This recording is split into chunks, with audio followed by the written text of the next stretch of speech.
వింధ్యాచల వృత్తాంతం. మహామునులారా, పర్వతాలలోకెల్లా గౌరవాస్పదమైనది వింధ్యా పర్వతం. దట్టంగా అడవులు, మహావృక్షాలు, ఫలపుష్పభరితంగా లతలు, పొదలు, వరాహ, మహిష, వ్యాఘ్ర, శార్దూల, వానర, శశక, భుక్ష, శృగాలాది జంతువులు, సుఖాసరికాది పక్షులు, అన్ని ప్రాణులకు తుష్టిని పుష్టిని కలిగించే మహాపర్వతం. నదీనద జలాలతో, ఇసుక తిన్నెలతో దేవ గంధర్వ కిన్నెర కింపురుష అప్సరసర జాతులను ఆకర్షించే గిరిరాజం.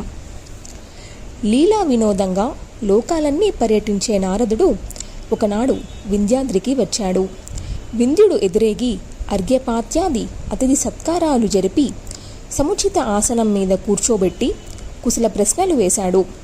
దేవర్షి, ఎక్కడి నుంచి ఎక్కడికి వెళుతూ ఇక్కడికి వచ్చావు? నీ రాకతో నా మందిరం పావనమైంది.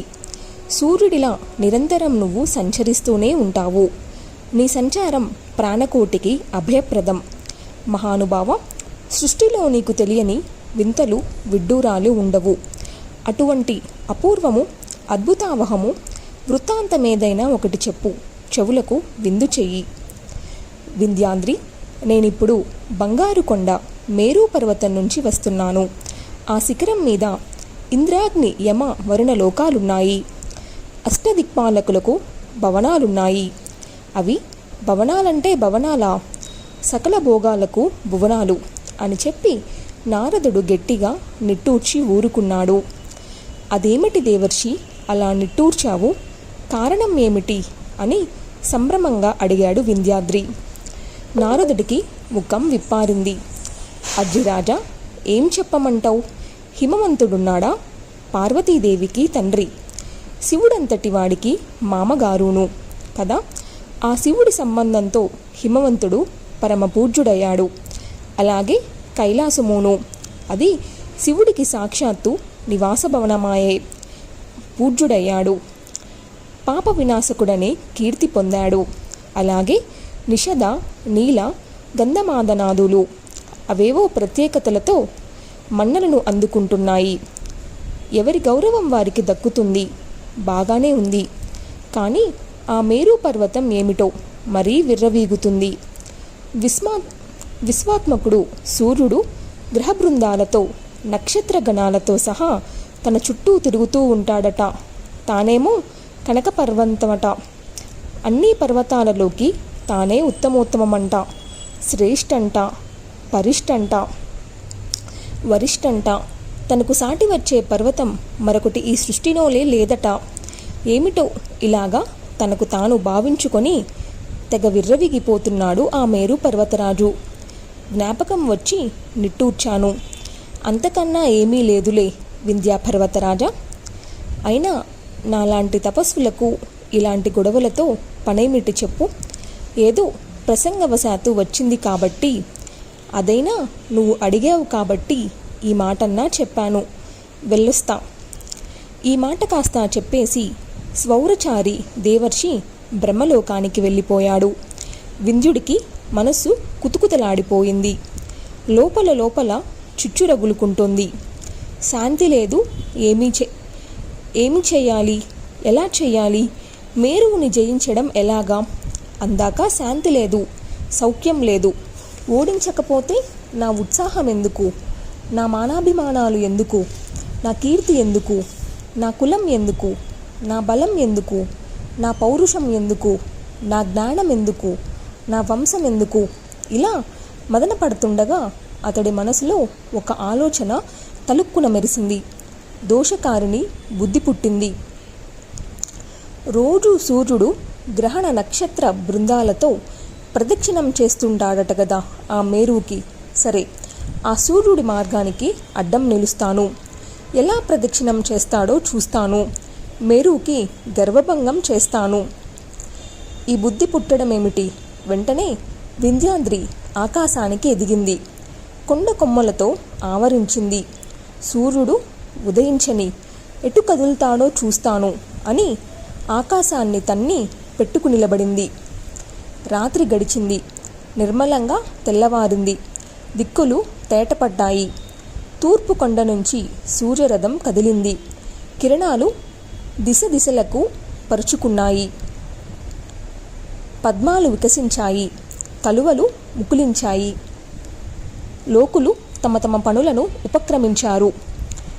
పూర్వాహ్న, అపర్ణాహ్న, మధ్యాహ్న విభాగం కల్పించి హవ్య, కవ్య, భూత బలులను దేవతలకు వృద్ధిపరిచే సూర్యుడు తూర్పు నుంచి కదిలి ఆగ్నేయానికి సాగి అక్కడ నుంచి దక్షిణ దిశగా ప్రయాణం సాగించాడు. అతడు వచ్చి వెళుతుంటే దిక్కాంతలు విరహవేదనకు లోనవుతున్నారు. దక్షిణ దిశగా వెళుతున్న రథం హఠాత్తుగా ఆగిపోయింది. సారథి అనూరుడు ఒక్క పెట్టున అరిచాడు. సూర్యదేవ, వింధ్యాపర్వతం ఎదిగి ఆకాశ మార్గాన అదిగో అడ్డంగా నిలిచింది. నీ ప్రదక్షిణం కోరి మేరువుతో పోటీ పడుతున్నట్టుంది. సూర్యుడు ఆశ్చర్యపోయాడు. ఆకాశ మార్గంలో కూడా అడ్డంకులా? అవును మరి. అభివృద్ధి చెందుతున్న సూర్యుడు ఏదైనా సాధిస్తాడు. అతడికి అసాధ్యమేదీ ఉండదు. రథం ఆగిపోయింది. దేవుడే కాపాడాలి. దైవమే బలీయం. రాహువు బాహువులు సాచి కబలించిన క్షణకాలమైన ఆగని నేను ఇప్పుడిలా అడ్డగింపబడ్డానంటే విధి బలీయం కాక మరింకేమిటనుకోను. సూర్యుడు ఆగిపోయాడు. ఏ లోకానికి దిక్కుతోచలేదు. ఎవరిని శరణు వేడాలి? కర్తవ్యమేమిటి? ఏమీ తోచలేదు.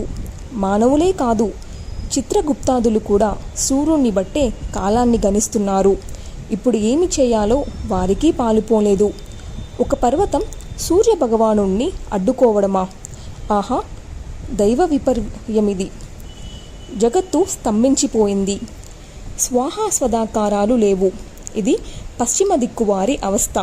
ఇక దక్షిణాత్యుల పరిస్థితి ఏమిటంటే రాత్రి తరగడం లేదు, మెలకువ వచ్చినా వేకువ కావడం లేదు. తూర్పు ఉత్తర దిక్కుల వారు నిలబడిపోయిన సూర్యుడి తాపాన్ని తట్టుకోలేక అల్లాడుతున్నారు. ఏ రకంగానైనా మొత్తం ప్రజానికమంతా మృతము, నష్టము, భగ్నము, వినాశము అయిపోతుంది. అంతటా హాహాకారాలే వినిపిస్తున్నాయి. సంధ్యావందన హోమాద్రి కృతువులు ఆగిపోయాయి. దానితో ఇంద్రుడు దేవతలతో సహా ఏమి చేయాలో తోచక మడమలు తొక్కుకుంటున్నాడు. సౌనకాది మహామునులారా, పరిస్థితి ఇలా విషమించడంతో ఇంద్రాది దేవతలందరూ కలిసి సృష్టికర్తను ముందు నిలుపుకొని రుద్రుణ్ణి శరణు వేడారు.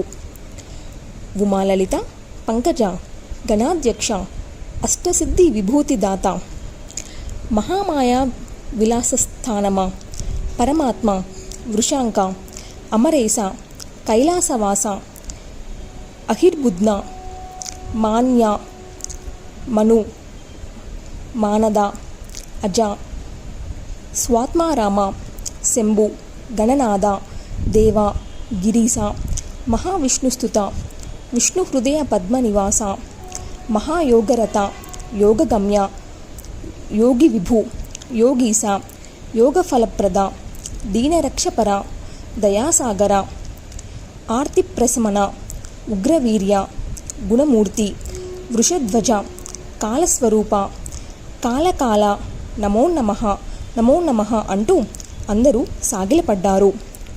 ఉబ్బులింగడు పరవశించాడు. చిరునవ్వులు చిందించాడు. దేవతలారా, మీ స్తోత్రం నన్ను అలరించింది. ప్రసన్నుణ్ణి అయ్యాను. మీ మనోరథాలు ఏమిటో చెప్పండి, తీరుస్తాను అన్నాడు గంభీరంగా. సర్వదేవేశ, గిరీశ, శశిమౌళి, ఆర్తులకు సుఖసంతోషాలు కలిగిస్తావు కనుక శంకరుడివయ్యావు. ఇప్పుడు మేమంతా ఆర్తులము, నిన్ను శరణు అంటున్నాము.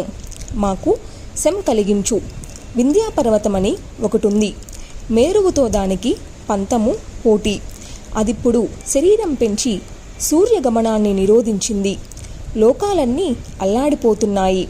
దాని విజృంభణాన్ని నిలువరించు. లోకాలకు మేలు చెయ్యి.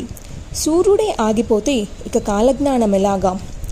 యజ్ఞయాగాలు లేక, స్వాహాస్వదాకారులు లేక మేమంతా జీవించేది ఎలాగా?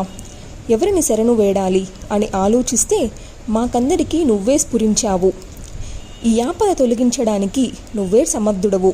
మాకు మరొక దిక్కు లేదు. కాపాడు.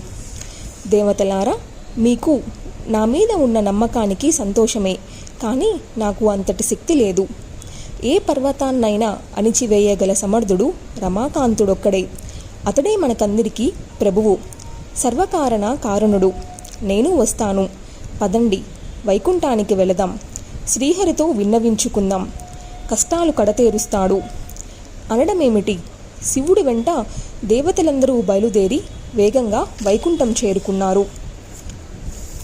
విష్ణుమూర్తి జయము జయము, రమావల్లభ శరణు శరణు, మహాపురుష, దైత్యారి, కామజనక, సర్వకామ ఫలప్రద, మహావరాహ, గోవింద, మహాయజ్ఞస్వరూపక, మహావిష్ణు, ధ్రువేశ, జగత్తుత్పత్తి కారణ, మత్స్యావతారం ధరించి వేదాలను ఉద్ధరించావు. సత్యవ్రత, ధరాధీశ, సురకార్య సాధక, అమృతాప్తికర, ఈశాన, నమో నమః. ఆది దైత్యుడిని సంహరించడానికి ఆదిశూకర రూపం ధరించినవాడా, భూమి భారవాహ, కూర్మ రూప, హిరణ్యకశిపుణ్ణి మట్టుబెట్టడానికి నరసింహ అవతారం ఎత్తినవాడా, బలిచక్రవర్తిని కిక్కరించడానికి వామనమూర్తివైన వాడా, దుర్మార్గులైన క్షత్రియుల్ని అంతమొందించడానికి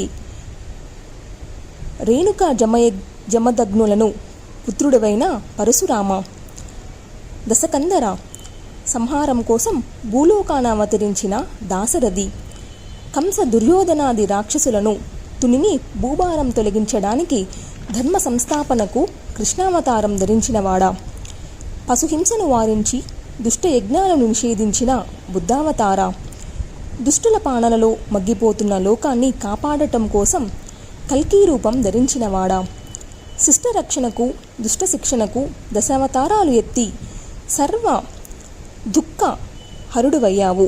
భక్తుల ఆర్తిని తొలగించడం కోసం స్త్రీ జన్మలే కాదు జలజంతువుల రూపాలను కూడా ధరించావంటే నీకంటే దయానిధులుంటారా? భక్తార్తిహర, నమో నమః, నమో నమః. దేవతలు భక్తి ప్రవక్తలతో స్తుతించి సాష్టాంగపడ్డారు. గదాధరుడు ప్రసన్నుడయ్యాడు, మందహాసం చిందించాడు. దేవతలారా, నేను ప్రసన్నున్నయ్యాను, మీకింక భయం లేదు. వేదనలన్నీ మరచిపోండి. భరింపరాని మీ దుఃఖాన్ని తొలగిస్తాను. ఎంతటి దుర్లభమైన వరమైనా సరే ఇస్తాను, కోరుకోండి. మీ స్తోత్రము ఇంతగా నన్ను ఆనందింపజేసింది. వరువాత లేచి శుచి అయి ఈ స్తవాన్ని పఠించిన వారికి ఏ దుఃఖాలు రావు. అనారోగ్యం కానీ దారిద్ర్యం కానీ వారి ఇళ్ళ దరిదాపులకైనా రావు. దుష్టగ్రహ భూత ప్రేత పీటలు ఉండవు. మంచి సంతానంతో భోగభాగ్యాలతో సుఖాలను అనుభవిస్తూ చిరకాలం జీవిస్తారు.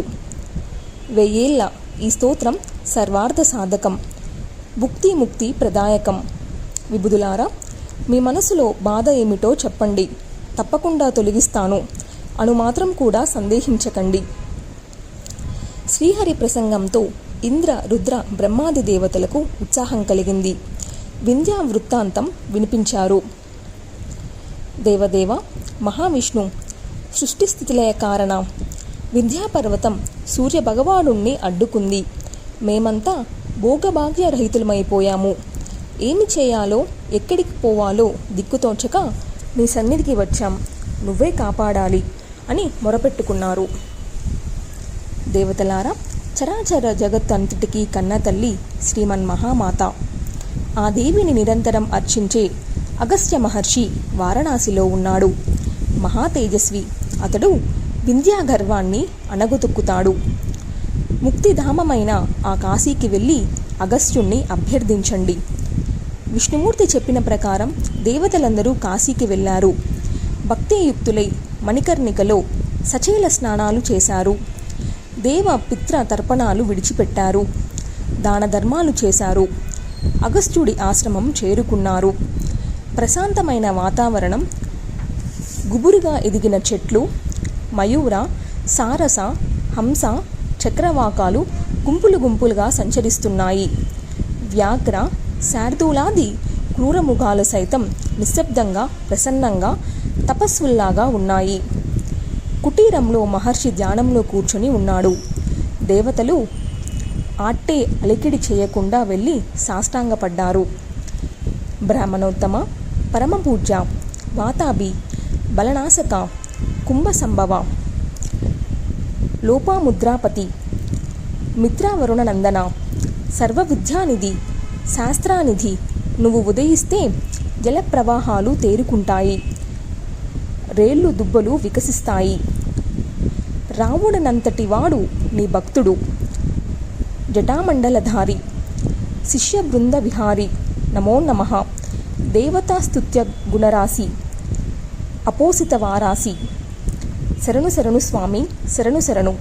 వింధ్యాపర్వతానికి గర్వభంగం చేసి లోకాలను కాపాడు. దేవతల స్తుతిని, అభ్యర్థనను ఆలకించిన అగస్త్యుడు ప్రసన్నుడై మెల్లగా కన్నులు విప్పాడు. మీరంతా ఉత్తమోత్తములు, దేవతలు, త్రిభువనేశ్వరులు, లోకపాలకులు, మహాత్ములు, నిగ్రహానుగ్రహ సమర్థులు, తిరుగులేని వజ్రాయుధం చేతబట్టిన ఇంద్రుడున్నాడు. హవ్యకవ్య వాహకుడు అగ్ని ఉన్నాడు. దేవతలకు అతడే కదా ముఖస్థానీయుడు. రాక్షస గణాలను గడగడలాడించగలిగిన వరుడున్నాడు. యముడు ఉన్నాడు. వీరిలో ఏ ఒక్కరూ తలుచుకున్నా వింధ్యాపర్వతానికి శృంగమంగమైపోతుంటే, అలాంటిది అందరూ వచ్చి నన్ను కోరుతున్నారేంటి? ఇది వింతగా ఉందే. మహర్షి, వింత ఏముంది? ఇది మాకెవ్వరికీ సాధ్యం కాదు. విష్ణుమూర్తి సూచనపై నిన్ను అభ్యర్థిస్తున్నాము. నువ్వే సమర్థుడివి. నిశ్చేష్టమైపోయిన ముల్లోకాలను కాపాడే శక్తి నీకే ఉంది. సూర్యుడికి గతి కల్పించు, వింధ్యుడికి సన్మతి పుట్టించు. నీ తేజస్సుకు లొంగుతాడు, నమ్రుడవుతాడు. కేవలం ఈ పని మీదనే వచ్చాం. ఉపకారం చేసి పెట్టు. చెయ్యాలి, తప్పదు. దేవతల విజ్ఞప్తిని అగస్త్యుడు అంగీకరించాడు. సరే అన్నాడు. విబుధుల అంతరంగాలు తేలికపడ్డాయి. తృప్తిగా ఊపిరి పీల్చుకొని తిరిగి వెళ్ళారు.